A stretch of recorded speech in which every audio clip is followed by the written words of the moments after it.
سڵاو بینەرانی خۆشەویستی تەلەڤیزیۆنی کۆمەڵە، ئەم کاتتان باش. ئازیزان لە خزمەتتانداین بۆ پێشکەشکردنی بەرنامەیەکی دیکە لە زەرنیرە بەرنامەکانی دیدار و ڕابە. تەوەری بەرنامەی ئەمڕۆمان قسە و باسێکە سەبارەت بە فیلم و سینەما لەژێر ناونیشانی ڕۆڵی منداڵان لە فیلمی سینەماییدا لە نووسینی بەڕێز ڕەزا شوانی. شیاوی ئاماژەیەم بەرنامەیە لەلایەن سایت ئەمانیەوە ئامادە دەکرێت بۆ هیوایە ناوەڕۆکی باسەکەمان جێگەی سەرنجی ئێوەی خۆشەویست بێت. فەرموون بۆ بینین و بیستنی.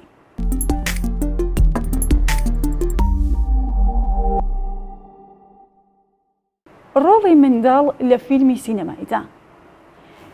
سینەما یەکێکە لە باوترین جۆرەکانی هونەر، بایەخی هونەری و جوانی هەیە. سینەما یەکێکە لە هۆکارەکانی ڕاگەیاندن و زۆرترین هەوادارانی هەیە. سینەما پیشەسازی هونەری جوڵانە، هەندێک کەس بە هونەری حوتەم ناوی دەبن. سینەما تەنها لاینێکی خۆشی نییە، هەموو بوارەکانی ژیانی بەتر کردوێتەوە. ڕووناکیش دەخاتە سەر کێشەکانی کۆمەڵ، هۆکارێکی گرنگی ڕۆشنبیریشە. سینەما دیاردەیەکی شارستانی و پێشکەوتنیشە. ڕۆژاوایەکان یەکڕا و یەکدەنگ نین لەسەر ئەوەی کە سینەما هونەرێکی سربەخۆیە یان لقێکە لە هونەری ئەدەب و شانۆ. ڕۆدلف ئارهاین داکۆکیکەر بوو لەسەر بیرۆکەی سربەخۆی سینەما وەکو هونەرێک. فیلمی سینەمایی بریتیە لە وێنەگرتنی دیمەنە ڕیزبەندیەکان و ئەو وێنانەی لەسەر شاشەی سینەما لە هۆڵی سینەمادا یان لە تەلەڤیزیۆن و لە ئینتەرنێتدا یان بەهۆی دەستگای ترەوە بۆ خەڵکی نمایش دەکرێن کە ڕووداوەکانی ژیانیان لەخۆگرتوون. سینەما دەتوانێت ئاستی ڕۆشنبیریمان فراوانتر بکات. پەنجەرەکانمان لەسەر دەکاتەوە بۆ ئەوەی دەربارەی ڕۆشنبیری و دابوونەریت و پێشکەوتنی گەلانی تر بزانین و چاوەکانمان بە جیهانی جیاوازتردا هەڵبێنین. سینەمای منداڵان بەشێکە لە سینەمای گشتی. ئەم فیلمە تایبەتانە نمایش دەکات کە بە تایبەتی بۆ منداڵان نووسران و دەرهێنراون و وێنەیان گرتوون بۆ ئەوەی منداڵان بیان بینن یا بۆ جەماوەرێکی فراوانتر کە بە خێزان ناو بدەبرێن. لە ئەمڕۆدا وڵاتانی پێشکەوتووی جیهان گرنگێکی زۆر بە سینەمای منداڵان دەدەن. ساڵانە چەندین فیلمی تایبەت بۆ منداڵان بەرهەم دێن و نمایشیان دەکەن، بەدەیان ڕۆمان نووس و سەناریۆ نووس و ئەکتەر و دەرهێنەر و سینەماکار، فیلمساز، وێنەگر و کامێراندی شارەزا و شارەزایانی بواری پەروەردە و ئارەزوەکانی منداڵان و کۆمپانیای زەبەلاح هەموو پێکەوە سەرقاڵی بەرهەمهێنانی فیلمی سینەمایی منداڵانن. بودجێکی زەبەلاحیشیان بۆ تەرخان کردووە. ئەمریکا، ژاپۆن، هیندستان، ئەڵمانیا و پۆڵەندا و کوریای باشوور و رووسیا و چەکیش پێشنگن لە بەرهەمهێنانی فیلمی سینەمایی بۆ منداڵان. لە بیستەکانی سەدەی ڕابردوودا لە ئەمریکا بیرۆکەی فیلمی سینەمایی بۆ منداڵان سەری هەڵدا. لە ویلایەتە یەکگرتووەکانی ئەمریکا و ئوروپادا پێشکەوت. لە ئەمریکادا بە شێوەیەکی فەرمی زاراوەی فیلمی خێزانی بەکاردەهێنن. لە ئوروپاش زاراوەی فیلمی منداڵان و بە زۆریش زاراوەی سینەمای منداڵان بەکاردەهێنن. تەنانەت شێوازی هەڵبژاردننی پاڵەوان و کەسایەتیەکان بۆ ڕۆڵگەران لە فیلمەکاندا لە نێوان ئەمریکا و ئوروپادا تا ڕادەیەک جیاوازیان هەیە. لە فیلمە ئەمریکیەکاندا کۆمەڵێک پێویستی و مەرجی تایبەتیان هەیە بۆ هەڵبژاردننی ئەو منداڵانەی ڕۆڵیان لە فیلمەکاندا هەبێت، وەکو شۆخ و شەنگ و بەژن و باڵا و چەند مەرجێکی تر. بەڵام لە فیلمە ئوروپیەکاندا هەندێ گوێ بە سینەمای تایبەتی نادەن و منداڵانی ئاسایی بۆ فیلمەکان هەڵدەبژێرن. پێویستە هەندێ پێویستی لە فیلمە باشەکانی منداڵاندا هەبن. پەیامێکی ئەرێنی پەروەردەیان هەبێت، گونجاو بن لەگەڵ تەمەنی منداڵان، دوور بن لە تەڵقین ئاسایی و لە پەندێری و لە ئامۆژگاری ڕاستەوخۆ، خۆشی و شادی بە منداڵان ببەخشن، هۆش و سۆزاری منداڵان بزبێنن، ساکار و سەرنج ڕاکێش بن، دوور بن لە تونند و تیژی. ئەم چەند ڕێنمایەش بۆ سوودوەرگرتن ئاراستەی دایکان و باوکان دەکەین. یەکەم، پێویستە ئەو فیلمە سینمایانەی بۆ منداڵان نمایش دەکرێن دایکان و باوکان هەڵیان بژێرن و پەسەندیان بکەن. لەژێر چاوەدەری ئەواندا منداڵان سەریان کەن. ئەرکی وەزارەتی ڕۆشنبیری کوردستانە کە پێش نمایشکردنی فیلمە سینمایەکان بۆ منداڵان لە سینەماکان و تەلەڤیزیۆنەکاندا لەلایەن لێژنێکی پەروەردەی و دەرووناسی منداڵانەوە کنترۆڵ بکرێن و ئەو دیمەنە نەگۆنجاو و ناپەسەندانەیان بسڕنەوە کە بۆ منداڵان ناشێن و کاریگەری و ڕنگدانەوەی نەرینیان لەسەر ژیانیان دەبێت. دووهەم، پێویستە دایکان و باوکان بە تایبەتی و باوردیەوە پێش نمایشکردن و بینینی فیلمەکان لەلایەن منداڵانەوە چیرۆکی فیلمەکان بخۆێنەوە و باش سەریان کەن و لە ناوەڕۆک و مەبەستیان تێبگەن تا دڵنیا بن کەشتی خراپ و نالەباریان تیادا نیە. سێهەم، دوای بینینی فیلمەکان پێویستە دایکان و باوکان هانی منداڵەکانیان بن کە بە ڕاشکاوی گفتگو و پرسیار دەربارەی سەناریۆ و کەسایەتیەکانی فیلمەکان بکەن. سەرنج و تێبینیەکانیان چین دەربارەی خاڵە ئەرێنیەکان و نەرێنیەکانی فیلمەکان. چوارەم، پێویستە دایکان و باوکانیش بەشدار بن لە بینینی فیلمەکان و لاشیکردنەوە و لە هەڵسەنگاندنی فیلمەکان لەگەڵ منداڵەکانیان ڕای خۆیان لەبارەیانەوە دەربڕن. چوارەم، بەزارەکی فیلمەکان کورت بکەنەوە با هەر یەکە لە منداڵەکان بیان گەڕنەوە. دواییش بە هەر یەکیان بە کورتی بنووسین باس لە فیلمەکان بکەن. پێنجم، بە هەر یەکە لە منداڵەکانتان باس لەو کەسایەتیانەی فیلمەکان بکەن کە خۆشیان دەوێن لەگەڵ باسکردنی هۆی خۆشەویستیان بۆیان. شەشەم، ئەگەر بکرێت دیمەنێکی دیاریکراو لە دیمەنەکانی ئەو فیلمانە کە دەیانبینن لە ماڵەوەدا بۆ خۆشی لەگەڵ منداڵەکانتاندا بە نواندن بیان نوێنن. ناوبڕێک ببینین دینەوە خزمەتتان.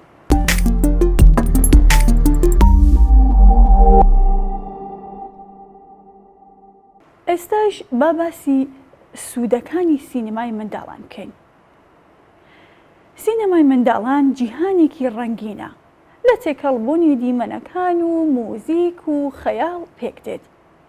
بۆیە بووەتە مایەی بایەختانی منداڵان. چیرۆکەکانی فیلمەکان هۆش و خەیاڵی منداڵان بەرەو ئاسمانێکی ئەفسوناوی فراوان دەبن. سینەمای منداڵان کەرەستە و هۆکارێکی گرنگە لە بنیادنانی ڕۆشنبیری منداڵان و لە گەشەکردنی خەیاڵ و هەزر و بیری منداڵان بۆ ئاشکراکردنی وزە و توانا و خەفەبوونەکانیان و قۆستنەوەیان بۆ بە دروستی ئاراستەکردنیان. ئەرکی سەرەکی فیلمە سینەمایەکانی منداڵان بەخشینی خۆشی و شادێکی تایبەتە بە منداڵان. فیلمەکان پڕن لە دیمەنی کۆمێدی و گاڵتە و گەپ و خەندە و پێکەنین. وەکو لە فیلمەکانی کەڵە ئەکسەری کۆمێدی جیهانی چارلی چاپلین و مستر بیندا دەیانبینین. ئەگەرچی فیلمەکانی چارلی چاپلین بە ڕەشوسپێ و مێژوویان بۆ سەدەیەک پێش ئەمڕۆ دەگەڕێتەوە، بەڵام چێژیان هێشتا کاڵ نەبووتەوە. دەشێت فیلمە سینەمایەکان یارمەتی ئەو منداڵانە بدەن کە تووشی خەمۆکی و ترس و گوشەگیری و تووڕەیی و دڵڕاوکێبوونە لەم نەخۆشیە دەرونیانە ڕزگاریان بێت. ئەو هەڵوێست و کارە ئەرێنیانەیە کە منداڵان لە فیلمەکانی سینەمای منداڵاندا دەیانبینن ڕۆڵ و کاریگەریەکی زۆریان لەسەر بنیادنانی کەسایەتی دروستی منداڵ و لە جێگیرکردنی ڕەوشت و ڕەفتاری باش و بەهاجوانەکان لە دەرونی منداڵدا هەیە. فیلمەکانی منداڵان باشترین هۆکارن بۆ ناسینی دابوو نەریت و ڕۆشنبیری و کەلەپور و شێواز و ڕێگای مامەڵەکردنی جیاوازی گەلانی دەوڵەتانی تری جیهان، چونکە فیلمەکان وەکو ئاوێنە وان و ژیان و ڕۆشنبیری گەلانی تر دەنوێنن. فیلمە سینەمایەکانی منداڵان بە سەرچاوەیەکی گەورەی ئیلهام بەخشین دادەنرێن، بە تایبەتیش ئەو فیلمانەی کە چیرۆکەکانیان لە ڕاستیەوە وەرگیراون. هەمیشە فیلمە بەسوود و باشەکان پەیامێکی ئەرێنی و هیوا و گەشتبینی بە منداڵا دەبەخشن. فێریان دەکەن کە لە ژیاندا لە سایە متمانە بەخۆبوون و کۆشش و کۆڵەداندا شتێک نییە کە ناوی ئەستەم بێت و نێتە دی. بەشێکی زۆر لە منداڵان لە ڕێ بینین و گوێگرتن لە فیلمەکان، بە تایبەتیش ئەو فیلمانەی بە زمانی ئینگلیزی و هەندێک زمانی ترن کە ژێرنوویستی کوردیان بۆ نووسیبن تا ڕادێکی باش فێری زمانی ئینگلیزی یان زمانی تر بوونە. فیلمە سینەمایەکانی منداڵان توانایەکی جیاوازیان لە دەوڵەمەندکردنی هەزر و بیری منداڵاندا هەیە. وزەیەکی گەورەشیان بۆ سەر هەڵدان و داهێنان پێیان دەبەخشن. لەوانەیە لە ڕێی فیلمە سینیمایەکانەوە منداڵان ڕوانینیان بۆ ژیان بگۆڕێت. پێویستە ئەوەش لە مناڵان نەشارینەوە کە سینەمای مناڵانیش وەکو هۆکارەکانی تری ڕاگەیاندن دوو لایەنە، سوودی هەیە و زیانیشی هەیە. دەبێت منداڵان لەم دوو لایەنە ئاگادار بکەینەوە، چونکە بابەتەکانی فیلمە سینیمایەکان کاریگەریان لەسەر ژیانی ئەمڕۆ و داهاتووی ئەو منداڵانە دەبێت کە سەیری ئەو فیلمە سینەمایانە دەکەن.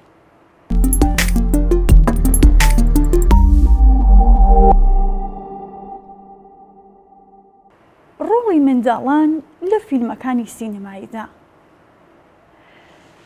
لە زۆر فیلمی سینەمایی جیهانیدا لە فیلمە سینەما کوردیەکانیشدا زۆرن ئەو منداڵانەی بەهرەمەندانەی کە ڕۆڵی پاڵەوانیەتیان کەسایەتی سەرەکی فیلمەکان و سەرکەوتنیان بەو فیلمانە بەخشیون. بە تایبەتیش ئەو فیلمانە پەیوەندیان بە خودی منداڵانەوە هەیە لەگەڵ فیلمی سینەماییش بۆ گەورەکان. منداڵان دەوری سەرەکیان هەیە. هەندێک لەو شاکارە فیلمە سینەمایانە لە سای ڕۆڵی پاڵەوانیەتی منداڵاندا ناوبانگیان دەرکرد و لا سینەماەکانی هەموو دەوڵەتانی جیهاندا نمایشکران. بە ملیۆنان دۆلار داهاتیان بوو. نووسەر و دەرهێنەرەکانیان ئون بە ملیۆنێر. زۆرن ئەو منداڵانەی کە ڕۆڵی پاڵەوانیەتیە سەرەکیان لە فیلمە سینەمایەکاندا بوو. منداڵان بۆ گەورەکان هەبوو کە تەمەنیان لە نێوان 2 ساڵ بۆ 15 ساڵ بوون. هەندێکیان لە ژیاندان و هەندێکی تریان مردوون. بۆ نمونە ناوی چەند منداڵێک دێنین لە فیلمە جیهانیەکاندا ڕۆڵی پاڵەوانیەتی و سەرەکیان تیادا بینیون و بەناوبانگێکی جیهانیان هەیە. وەکو جان کۆجانی تەمەن 6 ساڵان لە ساڵی 1921دا لە فیلمی منداڵ لە دەرهێنانی کەڵە هۆنەرمەندی کۆمیدی ئەمریکی و جیهانی چارلی چاپلین. فیلمەکە بە ڕەشوسپیە و ماوەکەی 8 خولەکە. جان کۆجان لەم فیلمەشدا ڕۆڵی پاڵەوانیەتی هەبوو. لە فیلمی ئۆلیڤر تویست 1922 لە فیلمی دادی 1923 و لە فیلمی ڕۆبینسۆن کروز 1924 کە جێ سەرسامی بینەرانی ئەم فیلمانە بوو. کچۆڵای ناسک و جوان شەرلی 1928-2014 لە دایکبووی ئەمریکایە و بە شازادە بچکۆلە ناوی دەبن. لە تەمەنی 3 ساڵیدا بە جیهانی سینەما ئاشنا بوو. ڕۆڵی پاڵەوانیەتی لە زەنجیرە فیلمی کۆمەدی ڕخنە ئامێزی بابیدا هەیە. سەرنج و سەرسامی هەموو بینەرانی بەلای خۆیدا ڕاکێشا. شەرلی تەمبەڵ لە چەندین فیلمی سینەماییدا ڕۆڵی پاڵەوانیەتی هەیە. بە ئەفسانەی سینەمایان دەزانی. شەرلی کە گەورەش بوو چووە ناو دنیای سیاسەت و دیپلۆماسیەوە چەندین پلۆپایەی بەرزی هەبوو. لە نووسینەکەمدا بە درێژایی باسم لە شەرلی تەمبەڵ کردووە. جادلین تەمەن 8 ساڵ کە کوڕی ئەکتەری سینەمایی ویل سمیسە لە فیلمی گەڕان بە دوای شادیدا ڕۆڵی پاڵەوانیەتی هەیە. هەروەها لە فیلمی کوڕە کارەتیەکەش لە دەرهێنانی جەکی جان جادلین ڕۆڵی پاڵەوانیەتی هەیە. خونچەگۆڵ ئانۆک ستیڤینی سویسری لە فیلمی هایدی کە لە نووسینی ڕۆمانوسی سویسری خاتوو یۆهانا لویزە و دەرهێنانی ئالان کپوسنەر. ئانۆکی تەمەن 8 ساڵان ڕۆڵی هایدی دەبینێت. لە فیلمی پیپی گۆرەوی درێژ کە لە نووسینی کەڵە ڕۆماننووس و چیرۆکنووسی سویدی خات و ئاستریدا ئەو کچۆڵە بلیمەتە 9 ساڵانە کە ڕۆڵی پیپی دەبینێت دوو گۆرەوەی درێژی هەیە کە لە ڕەنگێک لە پێەکانیدایە. قژە سوورە درێژەکەی ستایلێکی تایبەتی هەیە. ڕۆڵێکی پاڵەوانیەتی کۆمیدی هەیە و جوبەی سێر و سەرنجڕاکێش و زۆر کاری لە توانا بەدەر ئەنجام دەدات و هەموو منداڵان سەرسام دەکات و دەیان هێنێتە خۆشی و خەندە و پێکەنی. لە زەنجیرە ڕۆمانی هاری پۆتێر لە نووسینی ڕۆماننووسی ئینگلیزی خاتوو جوان ڕۆنیک کە کاڵەکە دانیێل جاکوب ڕادیلێف تەمەن 13 ساڵان ڕۆڵی پاڵەوانێتی هەیە، ڕۆڵی هاری پۆتێر دەبینێت. شۆڵەی خونچەگۆڵ ئێمای 10 ساڵان و کاکەلا ڕوبرت گرینگی 13 ساڵانیش لە پاڵ دانیێل ڕادیکیلفدا ڕۆڵی سەرەکیان هەیە. ئەم فیلمە لە هەموو جیهاندا نمایشکرا. ژمارەی پێوانی لە دەستکەوتی پارە و لە ناوبانگ بەدیهێنا. نووسەرەکەی و دەرهێنەرەکەی بەهۆی ئەم فیلمەوە بوون بە ملیۆنێر. هەر یەکەش لەم منداڵانەدا ڕۆڵی پاڵەوانێتیان لە فیلمە سینیمای جیهانیەکاندا هەیە. کمارک 10 ساڵان و کچۆڵە جودی فۆست لە 3 ساڵیەوە و کچۆڵە هایلێر میلێر 10 ساڵان و کچۆڵە دار و باریمۆی و جۆناسان ئەشمور و مایۆ و چەندین منداڵی تر کە ڕۆڵی پاڵەوانێتی و سەرەکیان لە فیلمە سینیمایەکاندا هەیە.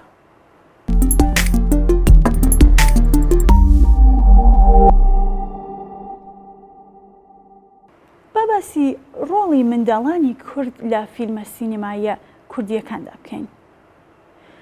منداڵانی کوردیش گەر هەلومەرجیان و دەرفەتیان بۆ بڕەخسێت لە ڕووی بەهرە و بلیمەتی و زیرەکی و تواناوە لە منداڵانی تری جیهان کەمتر نین. بەڵام بەداخەوە زۆر بێنیازن و زۆر بەکەمی ئاوڕ لە خەون و هیوا و لە بەهرەکانیان دەدرێنەوە. لە چەند فیلمێکی سینیمای کوردیدا منداڵانی کوردمان ڕۆڵی پاڵەوانیەتی و سرەکیان تیاندادا بینیوە.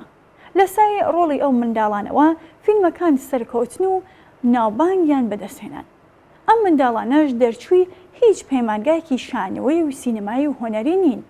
زۆر بە سروشتی و ئەفەوی نواندن دەکەن و ڕۆڵەکانیان دەبینن.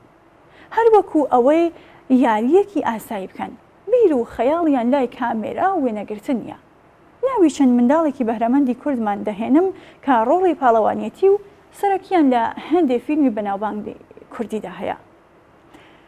یەکەم فیلمی سینیمایی کە بە زمانی کوردی تۆمارکراوە فیلمەکە بە ناوی زارە یان زارەیە، بەرهەمی یەکێتی سۆڤیەتی پێشوە لە ساڵی 1926دا لەلایەن دەرهێنەری ئەرمەنی هامۆ بەگنازیانەوە دەرهێنراوە.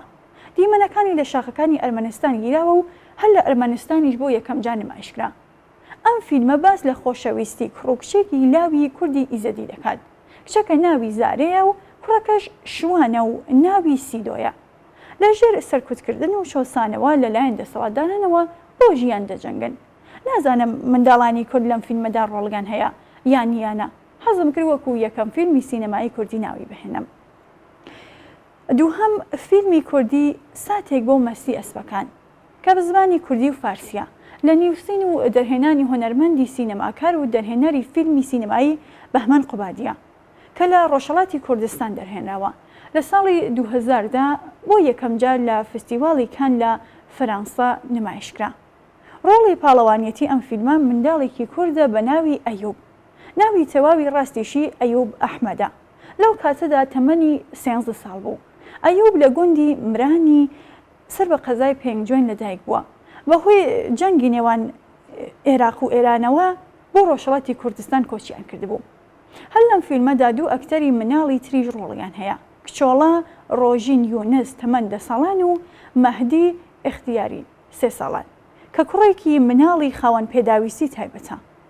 لە فیلمەکەدا ئەم سێ منداڵە خۆشک و بران و دایک و باوکیان نەماون، تەنها مامێکیان هەیە.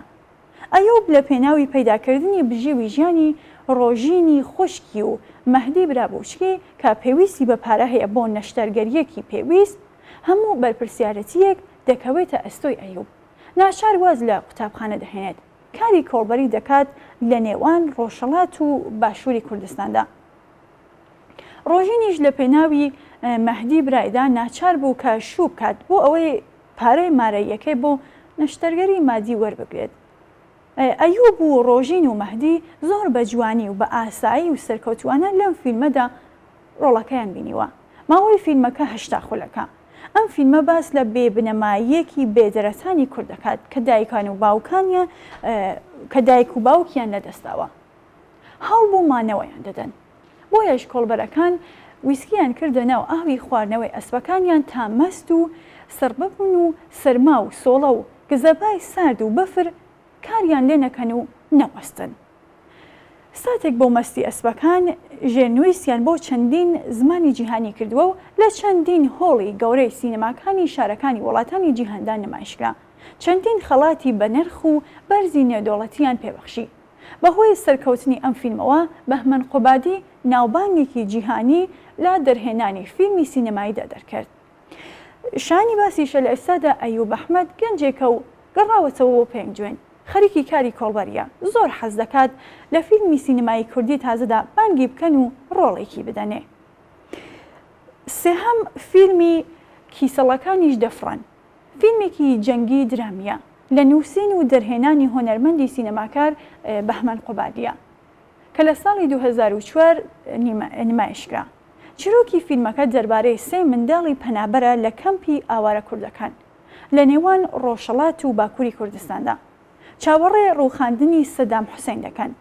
لەم فیلمەدا ژمارەیەکی زۆر لە منداڵانی کوردمان بەشداریان کردووە، بەڵام سێ لە منداڵەکان ڕۆڵی پاڵەوانەتیان هەیە کە ئەمانن. سۆران ئیبراهیم تەمەن 13 ساڵە، دێ بەدێ دەگەڕێ و ئانتەن و ساجی ماهوارە بۆ خەڵکی گوندەکان دادەنێت، بۆیە بە نازناوی کاکە سەتەلایت ناویان دەبێت. شڕە ئینگلیزیکیشی دەزانی. خونچە گۆڵ ئاوازی تیف تەمەن 11 ساڵە، ڕۆڵی ئاگرینی لەم فیلمەدا هەیە، زۆر بە جوانی و سروشتی ڕۆڵەکەی بینیوە. شۆڵەیەکی بێدایک و بێباوکە، برایەک 3 ساڵانی نابینایشی هەیە. خەم و ئەرکی بەخێوکردنی براکەی کەوتووەتە سەری.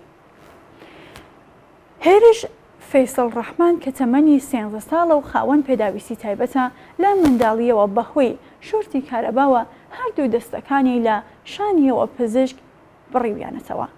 هێرش لەم فیلمەدا ڕۆڵی هەنگۆفی هەیە، هەر وەکو منداڵێکی ئاسایی مەلە و زۆر کاری تر دەکات، زۆر سەرکەوتووە لە ڕۆڵەکەیدا. ماوەی فیلمی کیسەڵەکانیش دەفڕن 97 خۆلەکە، بۆ یەکەم جار لە ساڵی 2014دا نمایشکرا. چوارەم فیلمی بێکەس کە فیلمێکی سینەمایی کۆمێدی درامی کوردیە لە نووسین و دەرهێنانی هۆنەرمەند کارزان قادر بۆ یەکەم جار لە ساڵی 2012 نمایشکرا. باس لە دوو برای پێڵاو یاخکرد دەکات کە لە فیلمەکەدا ناویان دانا و زانایە. ناوی تەواویان زەمن تەها دانا و سەروەر فازڵ زانا، دوو منداڵی بەتوانان دەیانەوێت لە ژیانی پڕ لە مەینەتی و کوێرەوەری هەڵبێن و خۆیان بگەینن بە سوپرمان لە ئەمریکا. پێیان وایە ئەو دەتوانێت هەموو کێشەکانیان بۆ چارەسەرکات. دانا و زانا بە سواری کەرەکەیان کە ناویان لێناوە مایکل جاکسۆن دەست دەکەن بە گەیشتنەکەیان بۆ ئەمریکا. ماوەی فیلمەکە 97 خۆلەکە، وێنەکانی لە باشووری کوردستان گیراون، وەریان گێڕاوە بۆ سەر چەندین زمانی جیاوازی جیهانی، چەندین خەڵاتی بە نرخی نێودەوڵەتیان پێبەخشی. فیلمێکی تایبەتە بۆ منداڵان. پێنجەم باوکە کورتە فیلمێکە بە زمانی کوردی و نۆروێجیە لە نووسین و دەرهێنانی هۆنەرمەند هێشام زەمانیە. ماوەی فیلمەکە 15 خۆلەکە، دیمەنی وێنەکانی لە نەروێج گیراون و دەرهێنراوە، بۆ یەکەم جار لە ساڵی 2005دا لە نۆروێج نمایشکرا. ئەم فیلمە باس لە باوکێک و لە کوڕە 10 ساڵانەکەی کە ناوی بڕوا ئاکۆ ڕەسووڵە کە پاڵەوانی فیلمەکەیە کە بە قاچاقی هاتوونەتە نۆروێج. لە یەکێک لە کەمپەکاندان مافی پەنابەریان ڕەت دەکرێتەوە. پۆلیس باوکەکە دەگرن و سواری ئۆتۆمۆبیلی پۆلیس دەکەن و ئۆتۆمۆبیلی پۆلیسی دەکەن بۆ گەڕانەوە. منداڵەکەی بە گریانەوە هاوار دەکات باوکە جێم مەهێڵە کە پۆلیس لێ دەپرسن ئەوە کورتە؟ بە نەخێر کوڕی من نییە، وەڵامی پۆلیس دەداتەوە بۆ ئەوەی کوڕەکەی مافی پەنابەری وەربگرێت. ئەم فیلمە لە نۆروێج و لە دەوڵەتانی ئەوروپادا نمایشکرا و زۆر کەسی هێنانە گریان، زیاتر لە 40 خەڵاتی بە نرخی بەدەستهێنا. ششەم فیلمی کۆچەری بچگول، هونەرمەند بەتین قوبادی سەناریۆی نووسیوە و بۆ سینەمای دەرهێناوە. بەرهەمهێنانی محەممەد ئەحمەدیە. وێنە و دیمەنەکانی ئەم فیلمە لە ئێران و تورکیادا گیراون، لە ساڵی 2019دا بەرهەمهێنراوە، بۆ یەکەم جاریش لە ساڵی 2021دا لە یەکەمین فستیڤاڵی فیلمی سینەمای کوردی لە شاری مۆسکۆ لە رووسیا لە هۆڵی سینەمای ئۆکتۆبر نمایشکرا. لە کۆچەری بچکول دوو منداڵی کورد کە بران ناویان یوسف مەحموود عەبدولقادر و محەممەد مەحموود عەبدولقادرە، ڕۆڵی سەرەکیان هەیە. بێجگە لەو فیلمانەی کە باسمان کرد لە چەند فیلمێکی سینەمایی تری کوردیدا منداڵانی کورد ڕۆڵی تیان نبینیوە.